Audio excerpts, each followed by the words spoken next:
이어가겠습니다. 우리 세 번째 이제 발제인데요. 이분은 우리 자타가 공인하는 우리 학계의 대표적 글쟁이죠. 대표적 글쟁입니다. 예. 그래서 항상 새로운 시각으로 우리에게 많은 시사점을 던져주는 분이기도 하고요. 이번 주제도 역시 정말로 지금 시의적절하고 시급히 우리가 다뤄야 할 주제를 발표를 합니다. 우리 믿고 보는 발표자, 한국스포츠정책과학원 남상우 박사 모시겠습니다.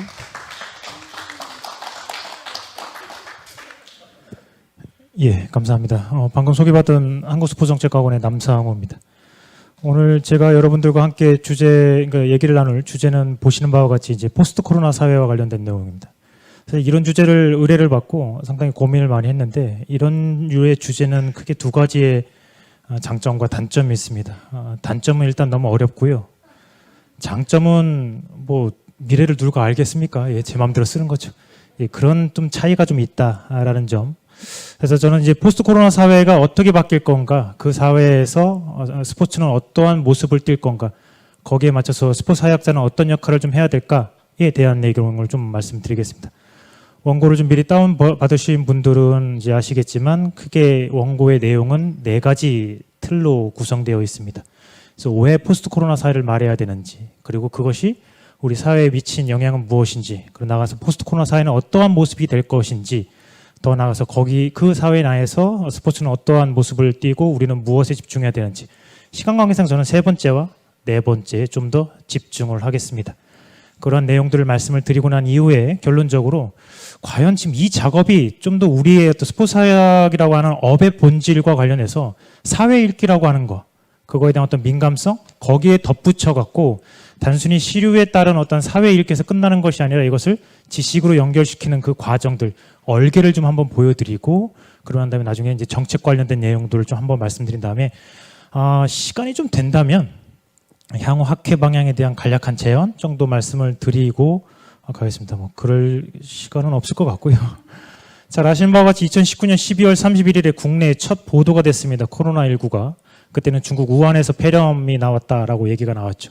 그로부터 8월 21일 오늘까지 약 8개월 좀 넘게 동안 이 코로나19는 우리 사회에 상당히 많은 것을 변화시켰습니다.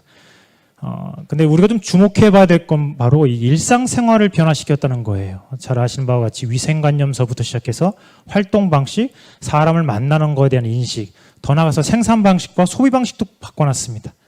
여러분, 이제 온라인 시대로 가면서 PPT도 이제 어떻게 만들어야 되냐면요. PPT 안에서 이게 무브먼트가 없으면 사람들이 떠나가요. 예, 그래서 저는 애니메이션을 잘 안 쓰는데 애니메이션 일부러 집어넣은 이유가 거기에 있습니다. 자, 여기서 일상생활의 변화가 주목할 점은 뭐냐면, 사회변화 이론에 따르면요, 가장 변화의 보수적인 영역이 여러분들의 일상생활이에요. 웬만큼 다 변해도 일상생활은 잘 안 변합니다. 그런데 이 변하기 어려운 곳을 코로나19가 참 말도 안 되게 3개월 만에 변화시켰습니다.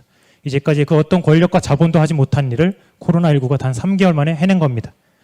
그래서 누군가는 그런 얘기를 하죠. 문명의 대전환이 일어나실 것이다. 그래서 하는 말이 티핑 포인트로 이제 작용할 수 있을 것이다라고 얘기를 합니다. 실제로 그렇습니다. 이제 사회적 재난 이후에는 상당한 많은 어떤 전환점들이 일어나는데, 잘 아시는 바와 같이 14세기의 패스트 3천만 명을 죽였죠. 그런데 그 이후에 뭐가 나타나느냐? 봉건제가 몰라 그랬고, 또 종교개혁, 그리고 르네상스가 등장을 합니다. 19세기에는 콜레라가 있었죠. 1,500만 명이나 되는 사상자를 냈는데, 그 이후에 우리가 지금 현재 즐기고 있는 공중위생이라든지 상하수도에 대한 개혁 같은 것들, 체제들의 개혁이 그때 당시 일어나게 됩니다. 물론 이런 긍정적인 변화만 있는 것은 아니라 부정적인 변화도 있습니다. 1918년에 있었던 스페인 독감 이후에, 이때는 5천만 명이나 사망을 시켰는데요.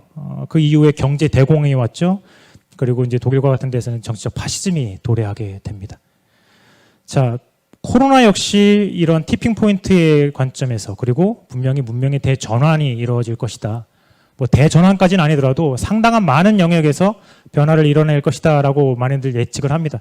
오늘 제가 해야 될 그 작업 중에 하나, 어렵지만 해야 될 작업 중에 하나가 바로 그 변화의 모습인데요. 저는 제가 예지가도 아니고 미래 예언가도 아닌데요. 그래서 이제 여러 가지 여러분들이 많이 하셨던 작업들이 있습니다. 이제 그런 것들에 더해서 저의 추론, 저의 예측 이런 것들을 좀 덧붙여서 개인적인 수준에서 조직적인 수준, 더 나아가서 거시 사회적인 수준으로까지 한번 나눠봤더니 한 5개로 묶이더라고요. 그래서 살펴보시면 먼저 이제 개인 위생, 그러니까 그 전에는 이제 단순한 그냥 건강 차원, 건강 지켜야지 뭐 이런 차원에서 이제는 이 위생과 방역에 대한 상당한 민감도가 이제 올라갈 것이다. 그래서 향후 삶의 키워드는 면역력이 될 것이다라는 말도 나오죠. 그래서 자기의 어떤 방역책이라든지 이런 것들에 대한 관심사가 상당히 높아지다 보니까 사람을 만나는 것들도 이제 변하게 돼요. 그럼 우리는 또 그런 것도 얘기를 해야 될 것 같습니다. 이제 비대면 상황으로 갔을 때 비대면 상황에서 발휘될 사회성의 개념은 또 뭐가 될 것인가라는 얘기도 이제 할 필요가 있을 가능성이 있고요. 또 하나가 비대면 상황으로 지나가면서 어떤 특징이 있냐면 사이버 세상이 확장이 됩니다. 엄청나게 확장이 되는데 이게 긍정적인 면도 있는데 부정적인 면이 훨씬 더 많다라고 많은 학자들이 얘기를 합니다. 가장 대표적인 게 부족주의입니다. 그러니까 내가 좋아하는 사람과 좋아하는 정보만 습득을 해요. 그래서 이젠 이념의 시대는 가고 부족의 시대가 온다라고 얘기를 합니다. 그래서 좋아요와 싫어요의 양극화 현상이 벌어질 것이다. 이런 표현들도 쓰고 있습니다. 조직은 어떻게 운영될까요? 그전에는 자본적 가치로만 많이 이제 좌우되다가 이제는 이제 사회가 불안해지면 조직도 살아남기가 힘들거든요. 이 바이러스랑 똑같습니다. 숙주가 위험해지면 바이러스가 죽기 때문에 어떻게든 숙주를 살리려고 노력을 하죠. 그러다 보니까 조직이 포함되어 있는 사회도 위기에 처하면요. 어떻게든 이걸 살려내려고 조직도 운영 체계를 바꿉니다. 그래서 개인보다는 공동체 중심의 그리고 사회 안정망을 세우기 위한 노력들을 많이 기울일 거라고 예측이 됩니다. 국가 아젠다는 어떨까요? 이제는 감염병 예방과 기후변화가 국가 아젠다의 전면에 등장할 것입니다. 더 나아가서 국방비 수준으로 감염병 예산이 증가할 겁니다. 어떤 차원에서 보면 뭐 융합을 말씀하시는 분들은 이런 어떤 차원에서는 스포츠가 상당히 또 좋은 기회가 될 수도 있다라고 말씀을 또 하세요. 마지막 전 지구적 질서가 지금의 중국과 미국의 양극 체제를 이제 떠나서 새로운 축을 형성하는 어떤 글로컬라이제이션의 축으로 갈 것이다라는 전망들도 있습니다. 물론 사회적인 어떤 변화는 이것보다 훨씬 더 많겠지만 일단 5가지 정도로 요약을 하고 난 다음에 그 이후에 그렇다면 이러한 변화가 예측되는 상황 속에서 스포츠는 어떠한 모습을 띨까 그리고 우리는 무엇에 또 집중을 해야 될까를 저는 한 8가지 정도로 한번 나눠봤습니다. 그래서 건강에 대한 관심사, 비대면 패러다임 사회의 등장, 뭐 대인관계가 이제 변화하게 될 것이죠. 더 나아가서 이제 우리는 이런 차원에서 세대에 좀 집중할 필요가 있다. 왜 그런지는 말씀을 드리겠습니다. 또 하나 이번 이 기회 위기 상황에서 가장 드러났던 이 재정 구조의 문제, 그리고 기후 변화, 안정망, 그리고 세계 질서 이렇게 8가지 키워드를 중심으로 이제부터 좀 더 자세하게 말씀드리도록 하겠습니다. 발표하면서 사실 뭐 농담도 좀 하고 뭐 이렇게 좀 이렇게 분위기도 좋게 얘기해야 되는데요. 사실 이제 시간이 좀 워낙 또 쫓기다 보니까 우리가 이제 할 말만 하고 이것도 좋은 건지 나쁜 건지 잘 모르겠습니다. 그 온라인으로 이제 보시는 분들은 잘 모르시겠지만 저는 지금 굉장히 좀 어색합니다. 약간 다들 이렇게 그냥 가만히 계시고요. 좀 어떤 반응이 오는지도 모르니까 약간 벽대고 지금 발표하는 것 같기도 하고 그렇습니다. 자, 포스트 코로나 사회에서의 스포츠와 스포츠 사학자의 어떤 역할 뭐 그렇게 좀 보자면. 일단 건강에 대한 관심사가 상당히 증폭할 것이다. 신체 활동이라든지 면역, 건강 체력 등에 대한 이런 건 이슈가 사회적으로 좀 전파될 가능성이 높습니다. 근데 이제 지금 당장에는 이제 신체 활동을 하지 못하니까 영양제 구입으로 많이 쏠리는 경향들이 있어요. 하지만 분명한 것은 건강 키워드가 상당히 이제 증가하고 있는 추세고, 이제는 이제 면역력에 대한 어떤 이슈들 혹은 관심사들이 이제 많이 높아질 것이다. 그럼 스포츠 활동과 앞으로 이제 수요가 연결될 가능성이 상당히 높다는 거죠. 그러면 우리는 어떤 점에 좀 주목을 해야 될까? 자, 우리가 스스로 건강을 챙길 수 있는 사람들은 뭐 알아서 챙기면 되겠죠. 그런데 사회적으로 봤을 때 스스로 건강을 챙기지 못하시는 분들이 또 있어요. 소위 말하는 취약계층에 있는 분들. 이런 분들에 대한 문제도 우리는 한번 검토해 봐야 된다. 이제까지는 보건 영역에만 있었던 건강 불평등의 개념들을 사실은 우리도 적극적으로 취할 필요가 있고 더 나아가서 스포츠 코디네이터라고 저는 이제 얘기를 하는데 정수기는 코디네이터가 관리해 준대. 우리의 체력과 우리의 신체 활동은 도대체 누가 관리해 주나? 내가 관리 못하면 저는 스포츠 코디네이터라는 것들도 실질적으로 한번 개념화시키고 정책으로 또 한번 연결시켜보는 작업도 필요할 거다. 또 하나 건강의 사회적 이슈가 될 때 또 중요한 점은 뭐냐면은 국가체육지표 재설정입니다. 지금은 올림픽 메달과 생활체육 참여율 2가지를 가지고 지표를 많이 따져요. 근데 과연 그게 맞느냐? 건강과 사람들이 자기의 어떤 개인 방역 이런 거에 관심을 갖게 되면은 당연히 지표도 바뀌어야 될 것 같습니다. 그래서 저는 체력 불평등이라는 개념도 한번 생각해 보면 어떨까? 지금 국민체력백센터도 상당히 좀 국가적으로 많이 가고 있는데 이거를 입증할 뭔가 어떤 지표들이 없어요. 그래서 저는 이런 것들도 한번 향후 포스트 코로나 사회에서 생각해 보면 좋지 않을까. 두 번째는 비대면 패러다임 사회의 등장입니다. 근데 이건 잘 보시면요. 비대면은 우리한테 정말 안 좋아요. 우리는 기본적으로 스포츠의 핵심은 피땀 눈물이죠. 예. 죄송합니다. 웃기려고 했는데 이게 웃음소리가 안 들리니까 상당히 좀, 피처링, BTS입니다. 예. 그러니까 침방울과 접촉을 아주 핵심으로 하고 있는 게 스포츠의 본질인데 이거를 막아놓는 게 비대면 패러다임이에요. 그러면 이런 본질적 성향을 가지고 있는 스포츠가 비대면 패러다임 사이에 들어가면 어떤 문제가 생길 건가? 일단 점검을 하고 쫙 나열을 해볼 필요가 있죠. 실제로 여러분들이 경험해 보셨지 않습니까? 그러니까 발발하니까 뭐부터 다 폐쇄시켜요? 공공체육시설 다 폐쇄시키죠. 공공체육시설에서만 저렴하게 운동을 즐길 수 있는 사람들은 하나도 이제 운동을 즐기지 못하는 상황이 됐습니다. 이런 문제들, 이런 상황에서 지속 가능성, 스포츠 활동의 지속 가능성을 확보하기 위해서는 과연 우리는 무엇에 집중해야 될까? 자, 비대면 사회에서도 운동할 수 있는 그런 제한들을 좀 해야겠죠. 예를 들면 뭐 유리벽, 뭐 유리박스, 이런 피트니스 클럽 이런 걸 좀 세워놔라. 뭐 시설을 재구조화시켜라. 1인 수영장처럼. 뭐 성능 좋은 마스크를 좀 기다려볼까? 뭐 이렇게 되게 편의적인 제한도 가능한데요. 사실 이런 건 다 있습니다, 이미. 1인 수영장이고요. 이미 피트니스 클럽에서는 이렇게 하고 있어요. 성능 좋은 마스크도 나왔습니다. 예. 학자고, 그리고 우리는 학회고, 학문적으로 뭔가를 또 해야 된다면 저는 이런 걸 한번 사회적 개념화를 만들어서 어젠다로 가져갈 필요가 있지 않을까. 예를 들면 수용 가능한 위험. 이게 무슨 말이냐면 여러분 이제 의학계에서 쓰는 단어예요. 수용 가능한 위험이라는 게. 방사능 같은 경우에는 우리가 위험하지 않습니까? 그런데 여러분들 CT나 엑스레이, MRI 찍을 땐 방사능을 쬐거든요. 자, 어느 정도는 수용 가능한 위험 수치가 있다는 거고 우리는 그걸 합의를 하고 의료계에 빚을 지면서 살아가고 있습니다. 저 역시 이제 스포츠 역시 활동 가능한 위험, 뭐 제가 만들어 본 얘기인데 이러한 어떤 개념들을 좀 만들어내고 우리가 옛날에 학생 선수 개념을 만들어서 담론화 시켰듯이 이러한 작업들이 좀 학계에서 이루어질 필요가 있지 않을까 향후 비대면 사회에서의. 자, 세 번째는 이제 대인관계의 형태가 좀 변합니다. 저는 이걸 친숙한 집단화라고 표현을 했는데 무슨 말이냐면 이 사회적 불신이 증가를 해요. 재난 상황에서는 어쩔 수 없이. 그러다 보니까 기존에 알던 사람들하고는 더 고착화되는 경향이 강해집니다. 이거를 사회학 용어로는 결속하는 사회자본이 증진을 한다고 합니다. 실제로 2005년도에 있었던 뉴올리언스에 있었던 카트리나 이 허리케인 상황에서도요. 그 이후에 사람들이 관계가 어떻게 바뀌냐면은 기존에 알던 사람들하고 막 연결을 해요. 이게 사실 사회자본은 브리징도 있지 않습니까? 링킹도 있고. 근데 그런 것들이 작동을 안 하게 되는 사회에 들어간다. 즉 대면 관계가 방식이 확 바뀐다라는 것이죠. 그래서 이제 이런 특히 이제 비대면 상황에서 사이버 세상이 확장되면서 앞서 말씀드렸던 것처럼 비대면 사회성이라는 개념이 과연 가능할 것인가? 그렇다면 이건 어떻게 구성될 것인가? 사람을 만나지 않고는 살 수는 없지 않습니까? 그런데 그걸 막는 현실이 도래했을 때 이걸 어떤 식으로 재구성할 건지에 대한 노력이 좀 필요하다. 그래서 저는 우리는 좀 이런 걸 좀 집중해 봤으면 좋겠어요. 일단 대인 연구와 좀 종합을 좀 해볼 필요가 있다. 그리고 새로운 접근도 한번 필요하다라는 거. 우선 사회자본 연구가 집대성이 될 필요는 당연히 있겠죠. 또 하나 우리가 운동으로 친해진다고 많이 하는데 결국은 그 어떤 메커니즘에 의해서 운동으로 친해지는가에 대해서는 사실 잘 몰라요.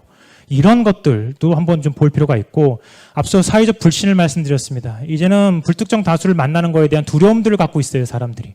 그러다 보면은 자꾸 이제 숨게 되거든요. 이런 사람들이 공공장소에 나와서 불특정 다수와 자꾸 만나면서 신뢰를 높일 수 있는 네트워크 구성이 이제는 상당히 중요해지고 정책적 혹은 사회학적으로도 상당히 중요해질 수밖에 없는 사회가 온다. 그렇다면 우리도 여기에 집중을 할 필요가 있다라는 겁니다. 네 번째입니다. 세대인데 제가 왜 세대 개념을 꺼내냐면 이번 포스트 코로나 사회 코로나19로 인해서 그 초기 스포츠 사회화 경험을 해야 될 그 아이들이 그 단절을 경험한 세대가 등장을 했어요. 근데 우리 스포츠 사회학회가 유독 세대 개념에는 좀 무관심한 듯 합니다. 세대 연구가 잘 없어요. 자, 보통 세대는 생애 주기는 이렇게 구분을 해냅니다. 저게 이제 장년기와 중년기를 성인기로 합치기도 하는데 이렇게 하면 2019년 말 자료인데 보통 비율이 지금 이렇게 돼요. 여러분들이 어디에 속해 계신지는 한번 보시면 될 것 같고요.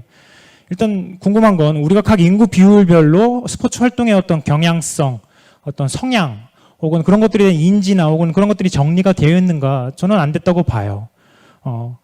또 하나 아까 말씀드렸듯이 특정 세대에서 스포츠 활동이 단절이 일어납니다. 자, 영유아와 아동기의 아이들이요. 코로나 때문에 애들이 바깥에서 우리가 흔히 얘기하는 초기 스포츠 사회화 경험을 못 겪었어요. 그럼 이런 아이들이 향후에 청년기, 청소년기로 넘어갈 때 기존에 그냥 고정되어 있는 인프라와 만났을 때 어떻게 될까? 당연히 스포츠 참여를 포기하겠죠. 스포츠 참여율이 확 떨어진다는 겁니다. 그러니까 기존의 인프라를 어떻게 바꿀 거냐를 고민을 하려면 단절된 세대가 스포츠 활동을 어떻게 즐기느냐를 탐구할 필요가 있다라는 것이죠. 그래서 세대별 스포츠 활동 경향성을 종합할 필요가 있다라는 점 첫 번째. 그래서 특정 세대별 스포츠 소비가 어떻게 이루어지는지를 한번 종합해보자. 또 하나, 그 세대가 넘어갈 때 스포츠 활동에 기존 인프라에 그것을 맞추는지 아니면 계속 자기가 기존에 했던 거를 유지해 나가는지도 한번 보자. 그리고 또 우리가 세대 간의 스포츠 활동에 대한 편견을 가지고 있어요. 단적인 예가 이제 등산입니다. 등산은 20, 30대 안 할 거다고 편견을 갖고 있잖아요. 근데 이번에 이 코로나19 때문에 2030 등산 세대가 엄청나게 늘었어요. 왜? 야외 활동하러. 그리고 애들이 막 사진 찍어갖고 뭐 어디죠? 거기가 인스타인가요? 그런 데 막 올리고 하고 그런 현상들이 벌어졌다는 겁니다. 그래서 특정 세대에 대한 스포츠 편향성도 한번 점검을 해볼 필요가 있지 않겠느냐 해서 세대 연구에 대한 내용을 좀 한번 보자라는 거. 재정 구조는 너무 중요합니다.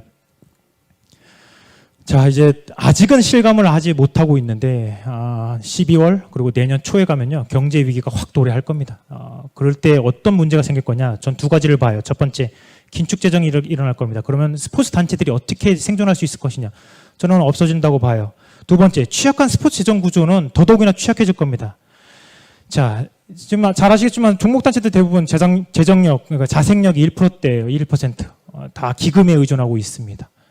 근데 지금 기업들도 한계 기업이라고 해서 소위 말하는 좀비 기업들이 있지 않습니까? 제조업 분야에서 9.5%가 좀비 기업인데 지금 어떤 뉴스 보도가 자꾸 떠오르냐면 저는 그게 되게 신기해요. 좀비 기업들이 사라지면 기존에는 좀비 기업들을 계속 살렸거든요. 돈을 주어서. 근데 좀비 기업들이 사라지면 경제 생산성이 1%가 증가한대요. 이런 보도가 자꾸 떠올라요. 왜 이런 보도가 나올까? 안 살리겠다는 거예요, 앞으로. 예, 미리 밑밥 가는 겁니다. 자, 종목단체도 대비를 해야 된다는 것. 또 하나, 취약한 재정 구조입니다. 우리는 세금 기반이 아니라 뭐의 기반이다? 기금 기반입니다. 기금. 더 나아가서 불확실성에 의존하는 기금이에요. 경륜, 경정, 스포츠, 토토. 여러분들 경험해 보셨지 않습니까? 이번에 스포츠가 다 폐쇄가 되면서 경륜, 경전, 프로스포츠가 안 하니까 다 뭐예요? 스포츠 토토도 아무것도 못 들어오고 재정난이 엄청납니다. 기금이 1조 300억이에요.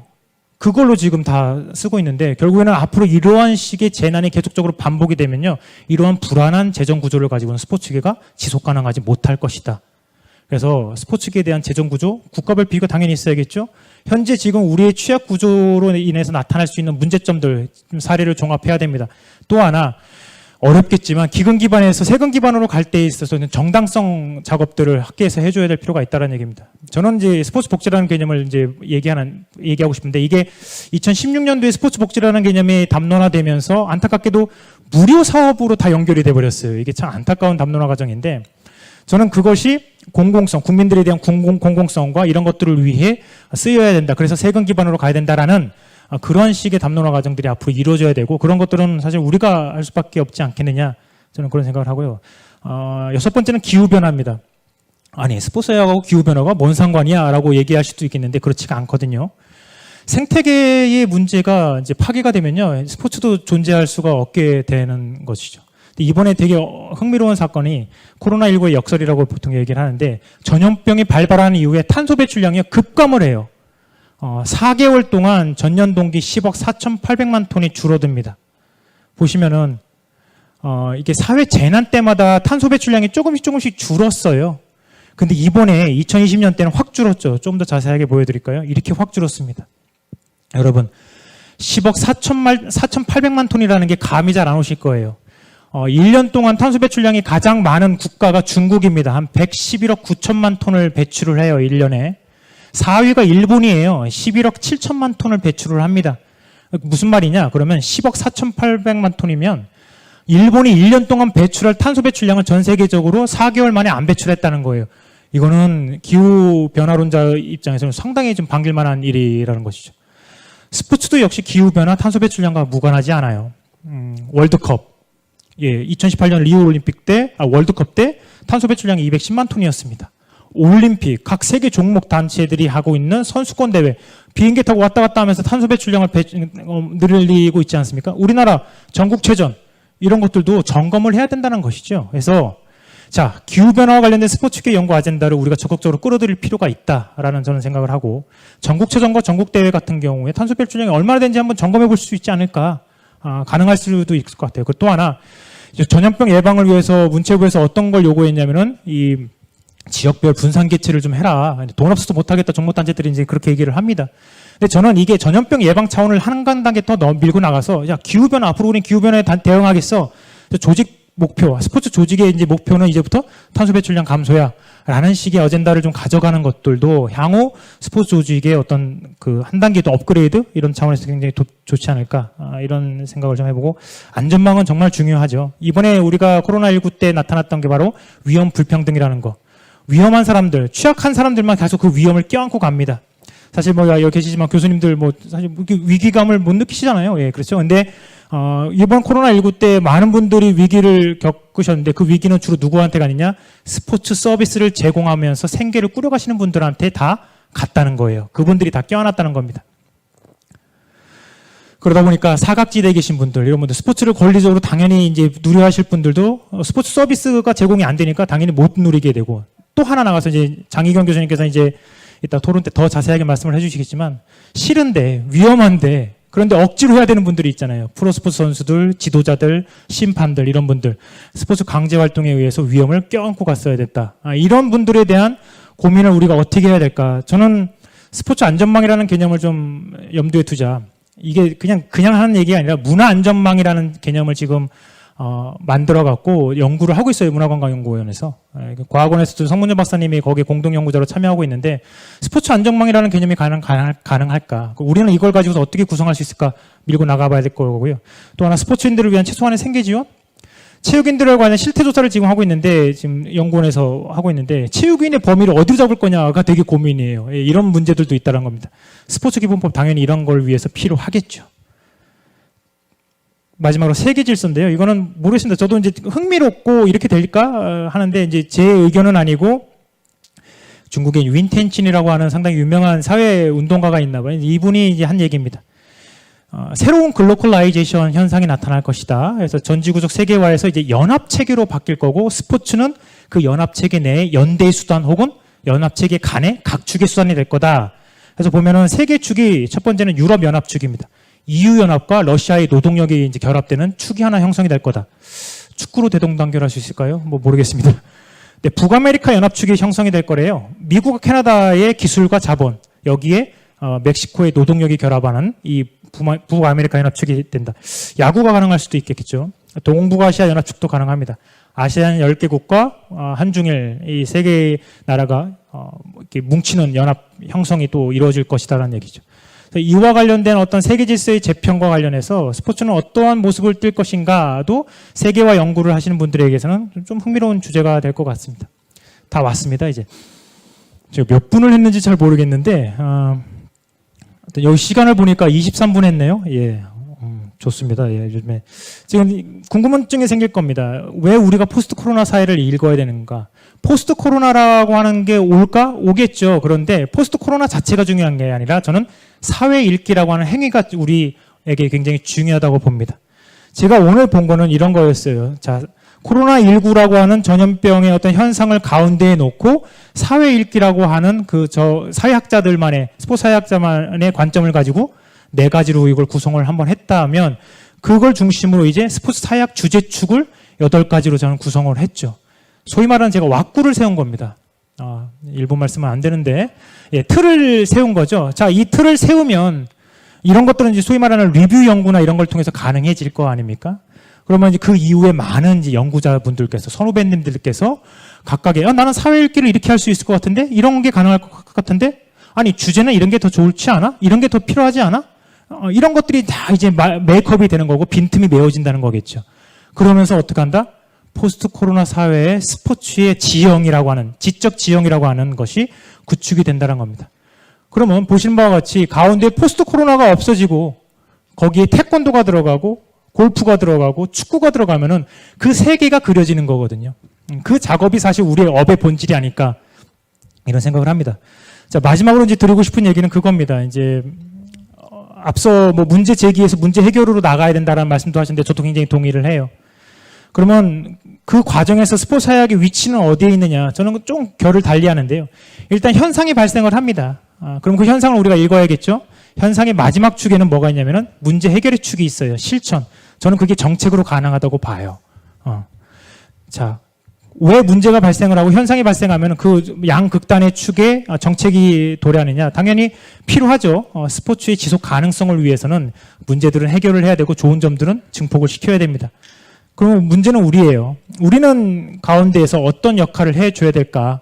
어떤 역할을 해줘야 될까? 그런데 문제가 발생하고 현상이 발생해서 정책으로 이어지는 그 과정에서 다양한 스펙트럼이 존재합니다. 예를 들면 현상에 대한 대중의 인식이라든지 그게 맞춰서 어떤 행위를 하는지에 대해서 사람들은 몰라요. 자, 또 하나 문화적인 측면도 있다는 얘기죠. 어떤 특정한 어떤 문화가 형성이 될 거 아닙니까? 문제가 발생을 하면. 또 하나 그 현상의 숨은 의미라든지 그 현상이 움직이는 질서들이 있어요, 분명히. 나아가서 이해관계자들도 분명히 얽혀 있고 그 사람들이 가지고 있는 상이한 관점들도 있을 겁니다.